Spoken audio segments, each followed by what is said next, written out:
Et si tout ce que vous portez, vos dons, vos luttes, vos victoires, n'attendait qu'un seul geste pour trouver sa vraie place? Les 24 anciens l'ont compris. Et ce qu'ils ont fait a tout changé. Il y a une scène dans les Écritures qui, chaque fois que je la lis, me touche au plus profond de l'âme. Une scène que l'apôtre Jean a contemplée au-delà du voile du temps, dans l'éblouissante lumière du trône de Dieu. Ce n'est pas une image ordinaire. Ce n'est pas une vision parmi d'autres. C'est peut-être la révélation la plus bouleversante que le ciel ait jamais accordée à un homme encore vivant sur cette terre.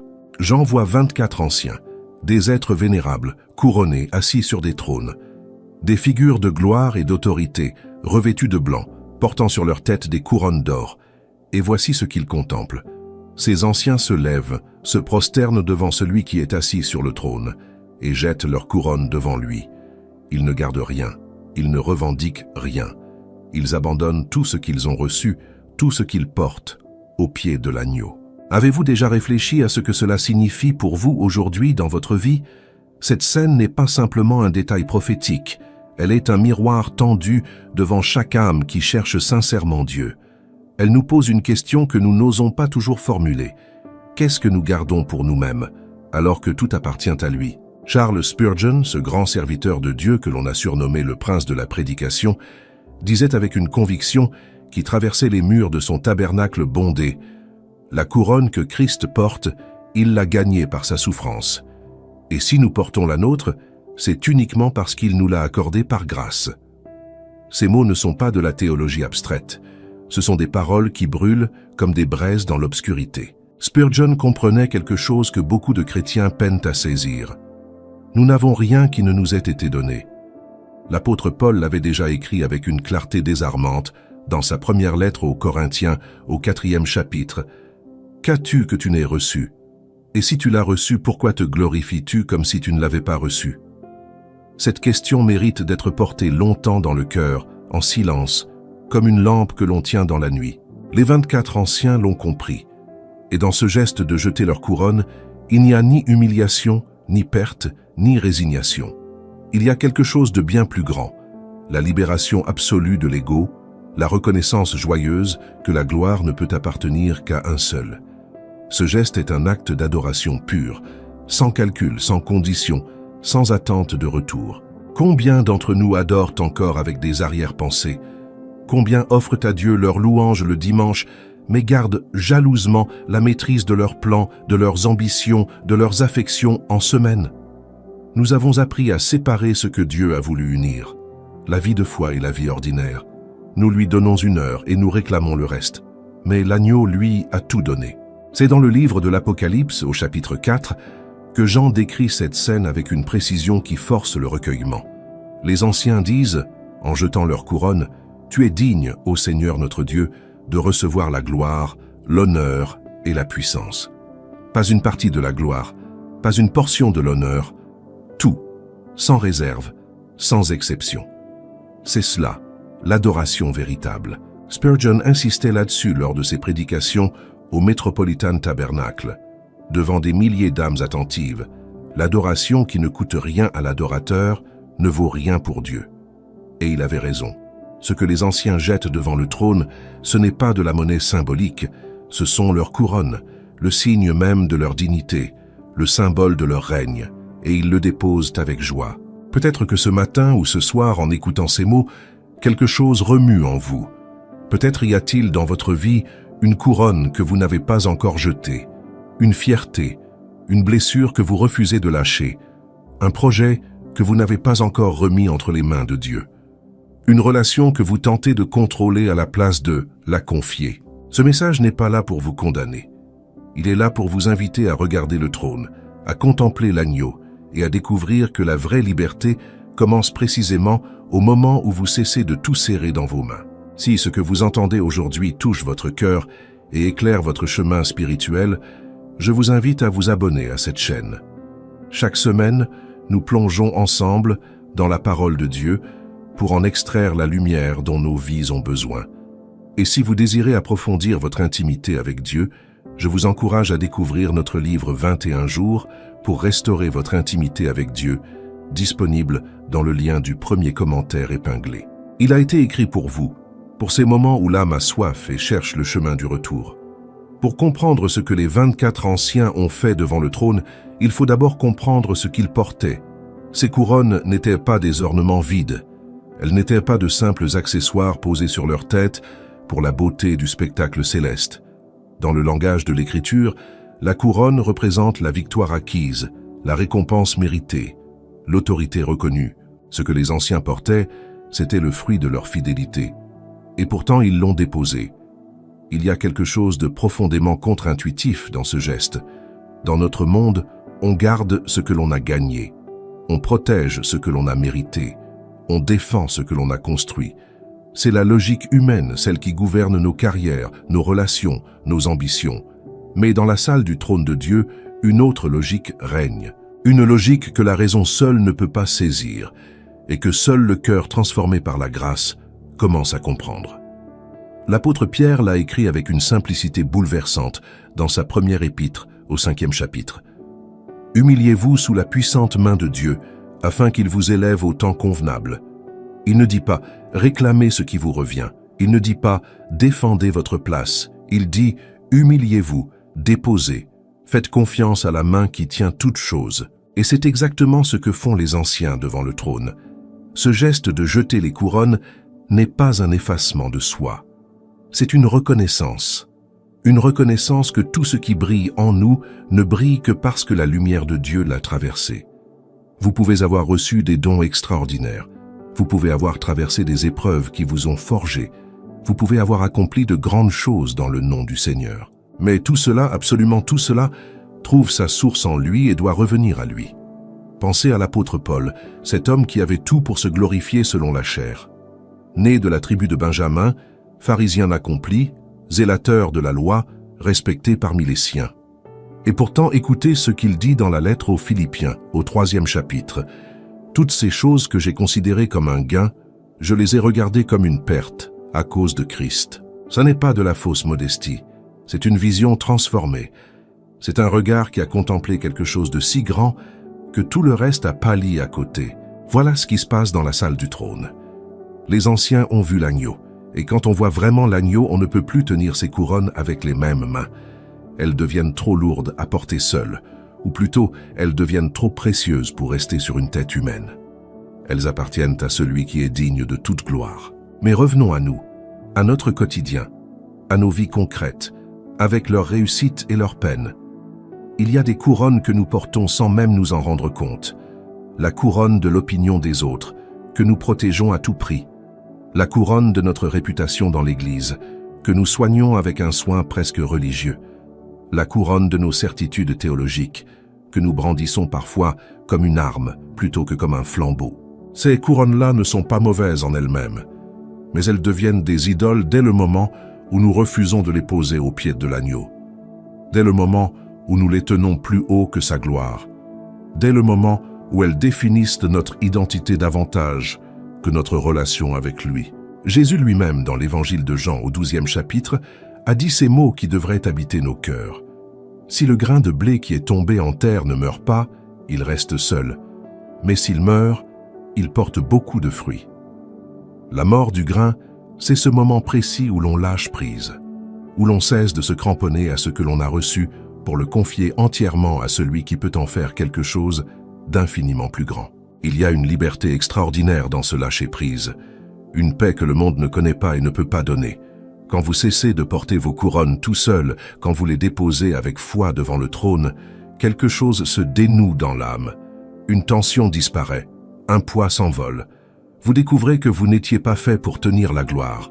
Vous étiez fait pour la contempler, pour la célébrer, pour en être le reflet, mais jamais pour en être la source. Les 24 anciens l'ont compris avant nous.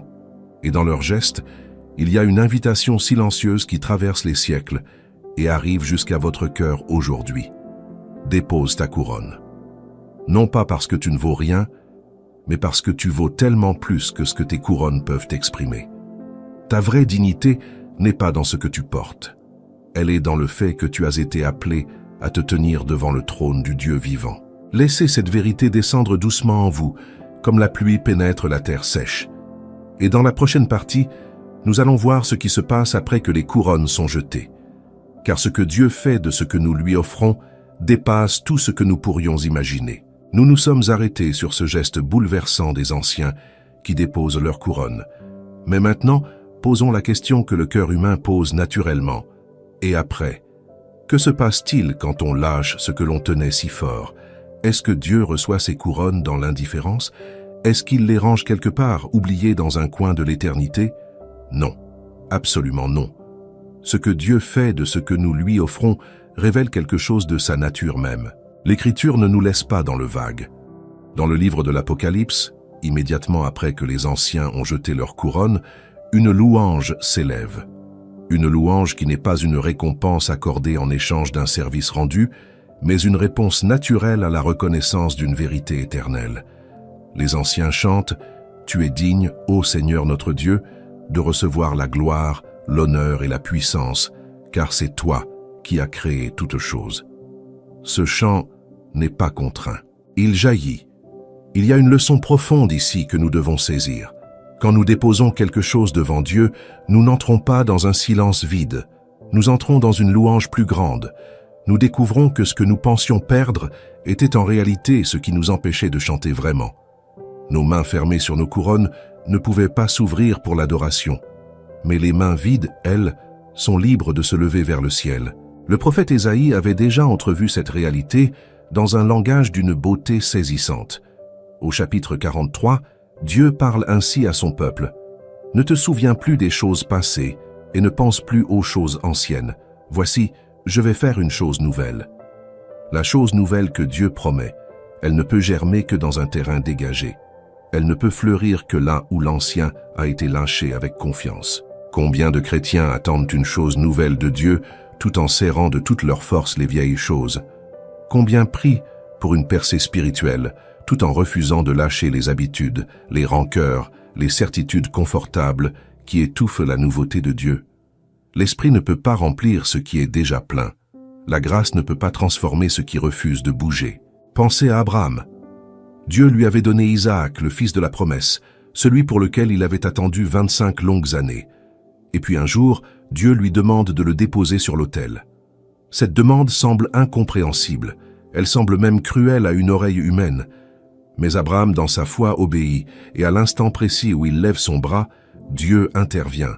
Dans la Genèse, au 22e chapitre, l'Éternel dit « Maintenant je sais que tu crains Dieu, puisque tu ne m'as pas refusé ton fils, ton unique. » Ce n'est pas Isaac que Dieu voulait.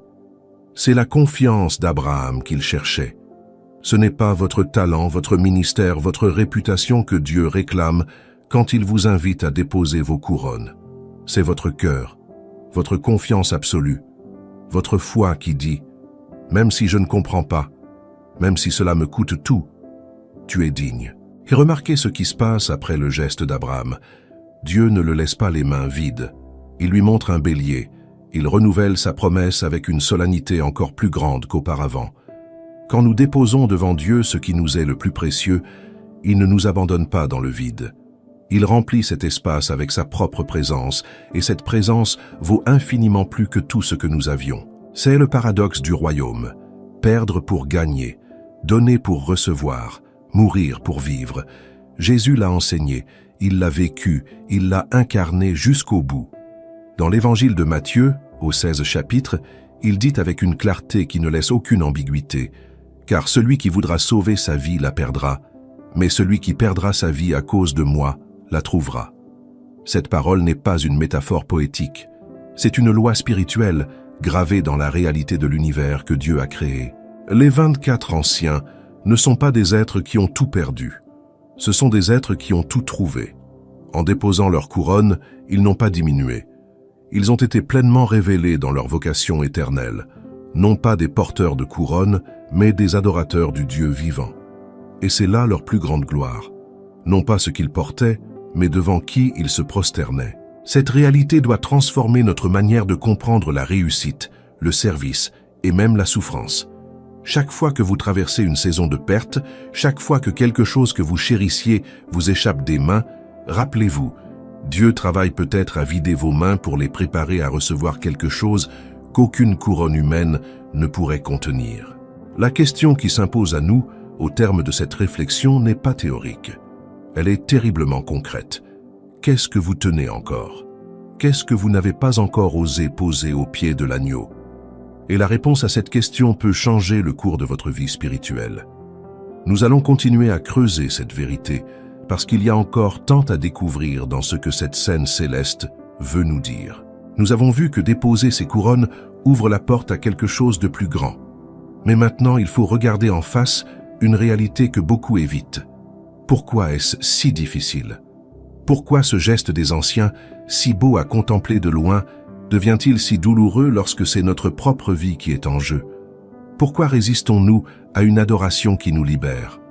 La réponse se trouve dans la profondeur de notre cœur humain, et l'Écriture n'a pas peur de l'y chercher.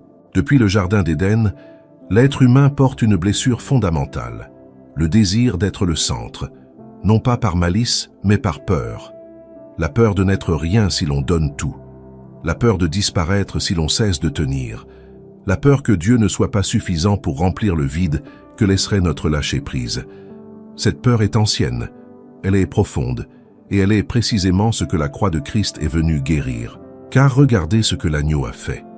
Lui qui était dans la forme de Dieu, qui possédait toute gloire, toute majesté, toute autorité éternelle, il n'a pas considéré comme une proie à arracher d'être égal à Dieu.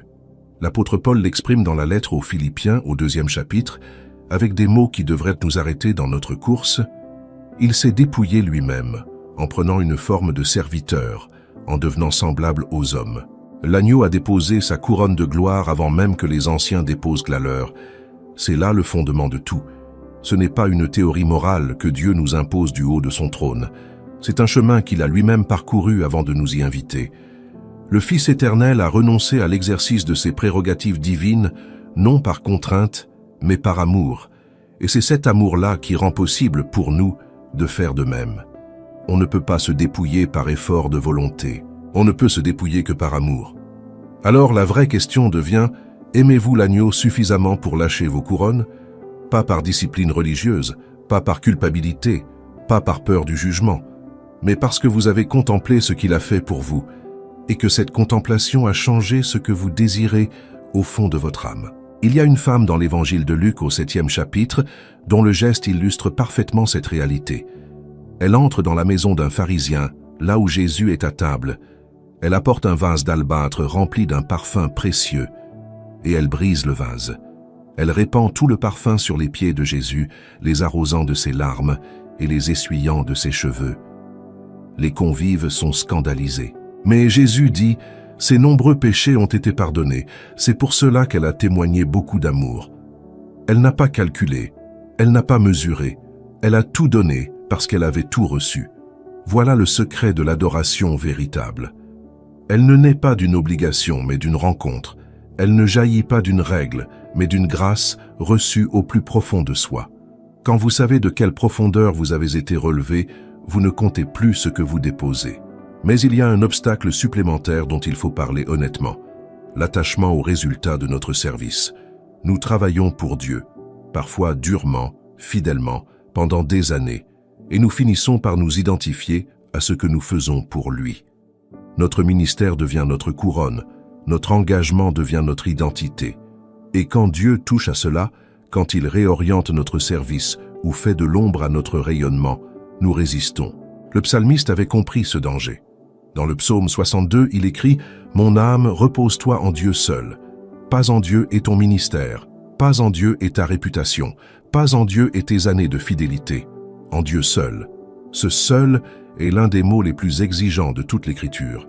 Il tranche, il sépare, il révèle où est vraiment notre ancre. Nous vivons dans une époque où l'on mesure la valeur d'un chrétien à sa visibilité, à son influence, au nombre de personnes qu'il touche.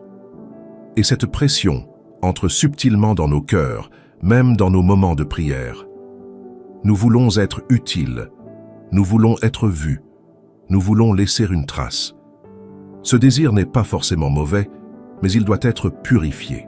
Il doit passer par le feu de l'autel, comme Abraham, pour devenir un désir de gloire de Dieu plutôt qu'un désir de gloire personnelle. Les 24 anciens ne jettent pas leur couronne parce qu'ils y ont été contraints.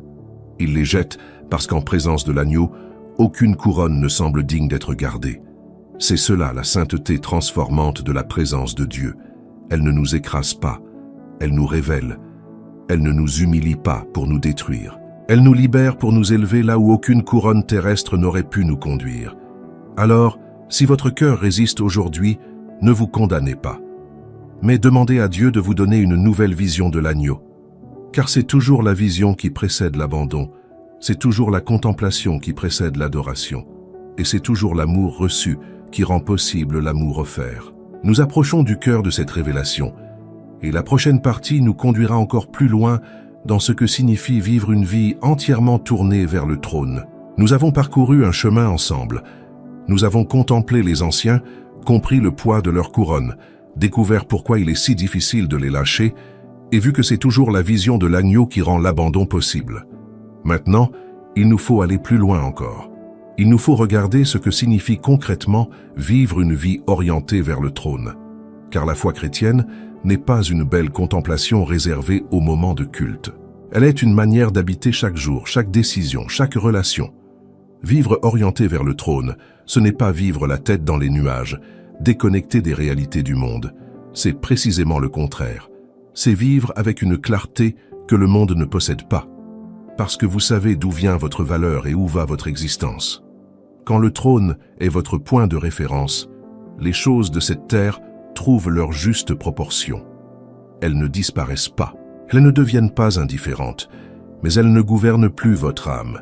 L'apôtre Paul, écrivant depuis une prison romaine, exprime cette réalité avec une sérénité qui défie toute explication humaine. Dans la lettre aux Colossiens, au 3e chapitre, il écrit « Cherchez les choses d'en haut, là où Christ est assis à la droite de Dieu.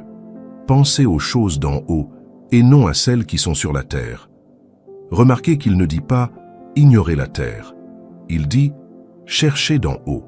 Fixez votre regard là où la vérité ultime réside, et laissez cette vérité descendre sur tout le reste. Cette posture change tout. Elle change la façon dont vous traversez une épreuve. Quand vous savez que votre vie est cachée en Christ en Dieu, comme Paul le dit au verset suivant, les tempêtes du quotidien ne cessent pas d'exister. Mais elles cessent d'avoir le dernier mot. Vous les traversez avec quelque chose que les anciens avaient en jetant leur couronne. La certitude que celui qui siège sur le trône tient toutes choses entre ses mains. Pensez au moment dans votre propre vie où vous avez vécu cette réalité, même brièvement. Ces instants où, dans une prière silencieuse, vous avez lâché quelque chose que vous portiez depuis longtemps. Une inquiétude, une rancœur, un désir dévorant. Et qu'après avoir lâché, vous avez senti quelque chose de doux entrer dans votre cœur, comme une lumière qui passe par une fenêtre ouverte. Cette sensation n'était pas de l'imagination, c'était la paix de Dieu, celle dont Paul parle dans la lettre aux Philippiens, qui dépasse toute intelligence. Vivre orienté vers le trône signifie aussi changer notre rapport au temps. Nous sommes des créatures pressées, impatientes, qui voulons des réponses immédiates et des résultats visibles. Mais le trône de Dieu ne fonctionne pas selon nos calendriers. L'Éternel travaille dans l'éternité, et parfois ce qu'il accomplit dans l'invisible prend des années avant d'apparaître dans le visible. Le livre de l'Ecclésiaste, au 3e chapitre, nous rappelle avec une sagesse millénaire: il a fait toutes choses belles en son temps. Il a aussi placé l'éternité dans leur cœur. Cette éternité placée dans notre cœur est à la fois un don et un appel. C'est un don parce qu'elle nous permet de pressentir quelque chose de plus grand que ce que nos yeux voient. C'est un appel parce qu'elle nous invite à ne pas nous laisser consumer par l'urgence du présent au point d'oublier la permanence de l'Éternel. Les anciens, en jetant leur couronne, témoignaient de cela. Ils ne vivaient pas pour le moment. Ils vivaient pour l'éternité. Et cette perspective éternelle transforme même notre manière de souffrir. Le chapitre 8 de la lettre aux Romains contient l'une des affirmations les plus audacieuses de toute l'Écriture. J'estime que les souffrances du temps présent ne sauraient être comparées à la gloire à venir qui sera révélée pour nous. Paul ne minimise pas la souffrance. Il ne dit pas qu'elle est légère ou sans importance. Il dit qu'elle n'est pas comparable. Que la gloire qui vient est d'une autre dimension entièrement. C'est cette conviction qui permettait aux martyrs de l'Église primitive de chanter dans les arènes. Ce n'était pas de la folie, c'était une vision. Ils avaient, comme Jean, entrevu le trône. Ils savaient que leur souffrance présente était réelle mais temporaire, tandis que ce qu'ils allaient recevoir était éternel et inaltérables. Leurs couronnes terrestres, ils les avaient déjà jetées.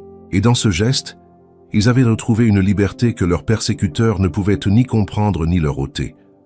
Nous ne sommes pas tous appelés au martyre, mais nous sommes tous appelés à cette même liberté intérieure, à cette même capacité de tenir les choses de ce monde d'une main ouverte plutôt que d'un poing fermé, à cette même confiance que Dieu sait ce qu'il fait, même quand nous ne le comprenons pas.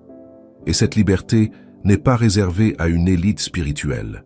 Elle est offerte à quiconque accepte de se tenir devant le trône, avec les mains vides. Alors, à mesure que nous approchons de la conclusion de ce message, je voudrais vous poser une question simple, mais qui peut transformer votre journée, votre semaine, ou même le cours de votre vie. Êtes-vous prêt aujourd'hui à vivre comme quelqu'un dont la couronne appartient à l'agneau? Pas demain, pas quand les circonstances seront meilleures. Aujourd'hui, dans la vie ordinaire, imparfaite et magnifique que Dieu vous a donnée. C'est dans cette décision que tout commence. Nous voici au terme de ce message, et mon cœur est plein de reconnaissance pour chacun d'entre vous qui a cheminé jusqu'ici. Les 24 anciens nous ont montré le chemin. Tout revient à l'agneau. Vos couronnes, vos dons, vos peines, vos victoires. Tout trouve sa vraie place aux pieds de celui qui est digne de toute gloire. Que cette vérité ne reste pas dans votre esprit comme une belle idée, qu'elle descende dans vos mains, dans vos décisions, dans votre adoration quotidienne. Si ce message vous a touché, si quelque chose en vous a été remué aujourd'hui, je vous invite à vous abonner à cette chaîne, à laisser un commentaire pour partager ce que Dieu a déposé dans votre cœur et à aimer cette vidéo pour qu'elle atteigne d'autres âmes qui en ont besoin. Et si vous désirez approfondir votre intimité avec Dieu, notre e-book « 21 jours pour restaurer votre intimité avec Dieu » vous attend dans le premier commentaire épinglé. D'autres messages vous attendent sur l'écran. À très bientôt.